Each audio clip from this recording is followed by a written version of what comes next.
Le Lévitique, chapitre 1.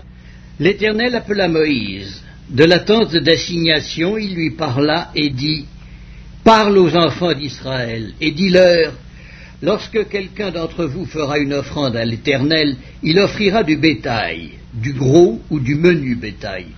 Si son offrande est un holocauste de gros bétail, il offrira un mâle sans défaut. Il l'offrira à l'entrée de la tente d'assignation, devant l'Éternel, pour obtenir sa faveur.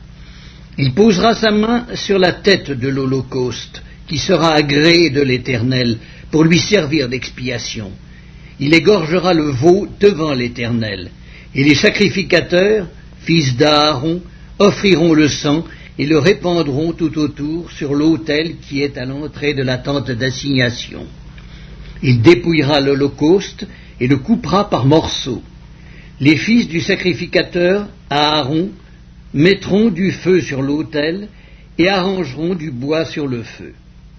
Les sacrificateurs, fils d'Aaron, poseront les morceaux, la tête et la graisse sur le bois mis au feu sur l'autel.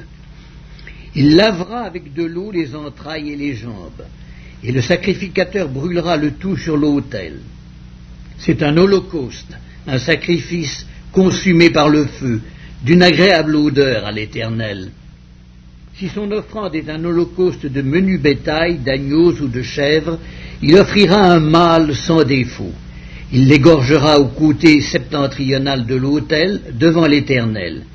Et les sacrificateurs, fils d'Aaron, en répandront le sang sur l'autel tout autour. Il le coupera par morceaux, et le sacrificateur les posera avec la tête et la graisse sur le bois mis au feu sur l'autel. Il lavera avec de l'eau les entrailles et les jambes, et le sacrificateur sacrifiera le tout et le brûlera sur l'autel. C'est un holocauste, un sacrifice consumé par le feu, d'une agréable odeur à l'Éternel. Si son offrande à l'Éternel est un holocauste d'oiseaux, il offrira des tourterelles ou de jeunes pigeons.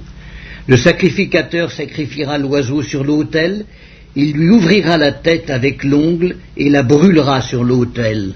Et il exprimera le sang contre un côté de l'autel, il ôtera le jabot avec ses plumes et le jettera près de l'autel, vers l'Orient, dans le lieu où l'on met les cendres. Il déchirera les ailes sans les détacher, et le sacrificateur brûlera l'oiseau sur l'autel et sur le bois mis au feu.